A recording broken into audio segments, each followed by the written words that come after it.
Probably you are trying to sell a player in FC Mobile 25, but you are unable to do it. In this video, I'll guide you how you can fix this problem. If it helps, please consider subscribing to this channel. So first of all, normally click on your club icon, and here normally click on your team.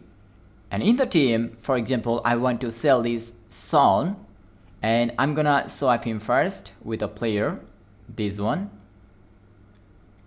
And now if I go to the market and then if I select my players, here you will see that the sell option for Son is unavailable, although Son is a tradable player. So I'll guide you how we can fix it step by step.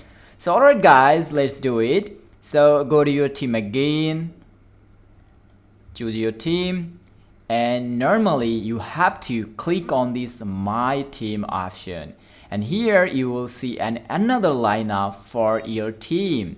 So probably you have selected Son for this lineup, so you have to remove him first from this lineup too, and then you will be able to sell him in the market. So I'm gonna exchange him from this lineup also. So if I show you the both lineup by clicking on this my team, here you can see that there is no Son here. So I'm going to the home page, market, my players, and here you can see that the sell option for Son is now available. So that's it, the problem has been solved. Thanks for watching. Allah Hafiz.